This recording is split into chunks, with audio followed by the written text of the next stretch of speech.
हम क्या पढ़ रहे थे? लैटिस। आज हम पढ़ेंगे लैटिस का सेकंड एग्जांपल। लेट कर लिया कि जो सेट है नेचुरल नंबर्स का with a set of all natural numbers. हमने क्या किया, एक रिलेशन डिफाइन किया कि जो b है is related to a if a divides b। ये हमने क्या किया है, रिलेशन डिफाइन किया है इस तरह से। अब हम चेक करेंगे कि जो सेट है नेचुरल नंबर्स का वो क्या है, पोसेट बनता है या नहीं। पोसेट के लिए हमें क्या करना होता है, 3 कंडीशन सेटिस्फाई करानी होती है। First is reflexive. रिफ्लेक्सिव क्या कहता है, a is related to a। ठीक है, a क्या होना चाहिए, खुद से ही रिलेट करना चाहिए। खुद से तो रिलेट कर रहा है क्योंकि क्या है, रिलेशन ही हमने इस तरह से डिफाइन किया है कि b is related to a if a divides b। तो जो a है वो खुद से तो रिलेट करेगा ही क्योंकि हर एक नंबर अपने आप को डिवाइड करता है। तो जो फर्स्ट प्रॉपर्टी है वो होगी हमारी satisfy, that is reflexive. Second is antisymmetry. Antisymmetry क्या कहता है, if a is related to b and b is related to a, तो उसको क्या इंप्लाई करना चाहिए, a is equal to b। हम चेक करते हैं a क्या है, b से रिलेटेड है।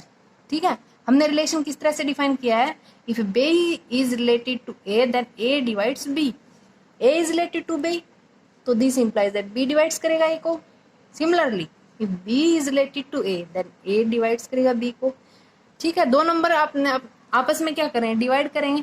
ये कब पॉसिबल होगा, इफ वो दोनों नंबर क्या होंगे, इक्वल होंगे। ये सेकंड प्रॉपर्टी भी सेटिस्फाई होगी, दैट इज एंटीसिमेट्री। अब हम चेक करेंगे ट्रांजिटिव। ट्रांजिटिव क्या क्या कहता है, if b is related to a, ठीक है, and c is related to b, उसको क्या इंप्लाई करना चाहिए कि c is related to a। हम ये दोनों कंडीशन लेके चलते हैं। अगर b a से रिलेटेड है तो रिलेशन किस तरह से डिफाइन करता है कि a डिवाइड्स b। सिमिलरली अगर c is related to b then b divide करेगा c को। तो हमें ये वाली कंडीशन सेटिस्फाई करानी है। अब हम एक एग्जांपल लेके चलते हैं, a की वैल्यू 2, b की 4, c की 8 लेके चलते हैं। ठीक है, जो हमारा 4 है वो रिलेट कर रहा है 2 को, क्योंकि क्या करता है 2 तो डिवाइड करता है 4 को। सिमिलरली जो c है दैट इज 8, 8 तो रिलेट करता है 4 को क्योंकि 4 डिवाइड्स 8। तो वो ये इंप्लाई तो करता है 2 डिवाइड करेगा ना 8 को। तो हमारा रिलेशन भी इस तरह से डिफाइन है कि इफ 2 डिवाइड्स 8 देन 8 क्या करेगा, रिलेट करेगा 2 से। This implies that c is related to a। That is third property जो कि क्या ट्रांजिटिव की प्रॉपर्टी है, वो भी सेटिस्फाई हो रही है। तो हमारा l है जो कि क्या सेट ऑफ नेचुरल नंबर्स, वो क्या बन गया है, अब पोसेट बन गया है। हम क्या चेक कर रहे थे कि जो l है set of all natural numbers वो लैटिस बनता है या नहीं। तो हमें प्रूव करना है कि l क्या है, लैटिस फॉर्म होता है। लैटिस के लिए हमें क्या दिखाना होता है कि l के हर एक सबसेट के लिए क्या है, लीस्ट अपर बाउंड और ग्रेटेस्ट लोअर बाउंड एग्जिस्ट होने चाहिए। देखते हैं, लेट किया हमने, ए बी क्या ले लिया, एल से ले लिया। ठीक है, हमने अपनी तरफ से सपोज किया कि जो जीसीडी है ए और बी की वो डी है, that is greatest common divisor of A and B, वो डी है। डी क्या है, ग्रेटेस्ट कॉमन डिवाइजर है ए और बी का, तो डी डिवाइड्स करेगा ए को और डी डिवाइड्स करेगा बी को। ठीक है, हमारा रिलेशन भी इसी तरह से डिफाइन है, if A divides B then B is related to A. D divides करता है ए को, तो जो हमारा ए है वो रिलेट करेगा डी से। सिमिलरली डी डिवाइड्स बी, तो बी रिलेट कर रहा है डी से। तो हमने क्या देखा कि जो ए बी एलिमेंट थे एल के, वो दोनों क्या कर रहे हैं, डी से रिलेट कर रहे हैं। ठीक है, तो जो हमारा डी है वो क्या हो गया, अपर बाउंड हो गया है फॉर ए एंड बी। अब हमें चेक करना है कि जो ये डी है वो लीस्ट अपर बाउंड बनता है या नहीं। हम लेके चलते हैं कि सी कोई अनदर अपर बाउंड है फॉर ए एंड बी। अगर ये अपर बाउंड है तो जो ए और बी ये दोनों के दोनों क्या है, सी से रिलेट करेंगे। A is related to C and B is also related to C. अब रिलेशन किस तरह से डिफाइन है, if A is related to C तो जो सी है हमारा वो क्या करेगा, ए को डिवाइड करेगा। सिमिलरली सी बी को भी डिवाइड करेगा। तो जो सी है वो क्या बन गया, C is the common divisor of C. But जो हमने क्या माना था, ग्रेटेस्ट कॉमन डिवाइजर क्या है, डी है ना, सॉरी बाय मिस्टेक हो गया था, C is the common divisor of A and B. लेकिन हमने क्या लिया था कि जीसीडी क्या है, ए और बी की डी है, मतलब कि डी क्या है, ग्रेटेस्ट कॉमन डिवाइजर है ऑफ ए एंड बी। तो जो ये सी है वो क्या करेगा, डी को डिवाइड करेगा, करेगा ना।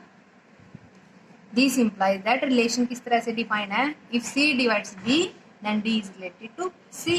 ठीक है, तो जो डी है हमारा, जो कि हमने क्या चेक किया था कि ये अपर बाउंड बनता है, तो जो डी है हमारा वो क्या बन गया है, least upper bound for A and B. ठीक है, जो हमारा अपर बाउंड होता है, लीस्ट अपर बाउंड, उसको इस सिंबल से दैट इज यूनियन से डिनोट करते हैं, और हम इसे बोलते हैं join, that is A join B, वो क्या हो गया, greatest common divisor of A and B. और जो जीसीडी है उसको क्या किससे दिखाते हैं, ओपन से, ओपन सेट से दिखाते हैं ना। चलो अब हम देखते हैं, हमने क्या देखा, लीस्ट अपर बाउंड एग्जिस्ट कर गया एल के लिए। अब हम देखेंगे कि ग्रेटेस्ट लोअर बाउंड भी एग्जिस्ट करता है या नहीं।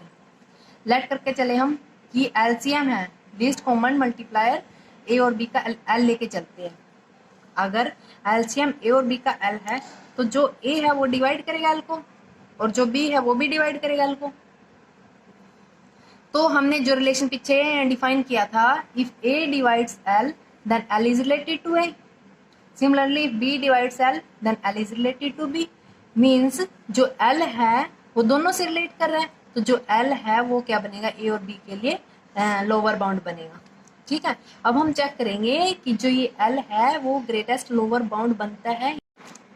तो हमने क्या देखा कि जो एल है वो लोअर बाउंड बन चुका है ए और बी के लिए। अब हम देखेंगे कि जो ये एल है वो ग्रेटेस्ट लोअर बाउंड बनता है या नहीं।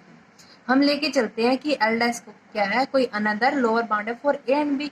अगर ये लोअर बाउंड है तो ए से भी रिलेट करेगा और बी से भी, then L dash is related to A and L dash is related to B. Relation किस तरह से डिफाइन है, एल डैश अगर रिलेटेड है ए से then A divides L dash, similarly B divides L dash. तो जो एल डैश है वो क्या बन गया, common multiplier of A and B. और जो हमारा एल है ये हमने क्या मानना था, लीस्ट कॉमन मल्टीप्लायर। एल तो लीस्ट कॉमन मल्टीप्लायर है ए और बी का, और एल डैश भी क्या है, कॉमन मल्टीप्लायर है। तो जो ये एल है वो क्या करेगा, डिवाइड करेगा ना एल डैश को, then L divides L dash. तो हमारा रिलेशन भी इस तरह से डिफाइंड है, if L divides L dash तो जो ये एल डैश है वो रिलेट करेगा एल से। तो जो ये एल डैश है वो हमारा क्या बन गया है, ये तो क्या है, ग्रेटेस्ट लोअर बाउंड नहीं है ना, तो जो ये एल है वो क्या बन गया है, greatest lower bound for A and B. Greatest lower bound को क्या है, इंटरसेक्शन से जो दिखाते हैं हम, और इसे बोलते हैं meet, that is A meet B is equals to L. और जो ये एल है वो हमारा क्या एलसीएम है ए और बी का, और इसे दिखाते हैं क्लोज इंटरवल से। तो हमने क्या देखा कि जो एल लैटिस था, सेट ऑफ नेचुरल नंबर्स, उसके हर एक सबसेट्स के पास लीस्ट अपर बाउंड भी एग्जिस्ट करता है और ग्रेटेस्ट लोअर बाउंड भी एग्जिस्ट करता है। तो जो ये एल है हमारा वो क्या है, लैटिस बन चुका है। Thank you.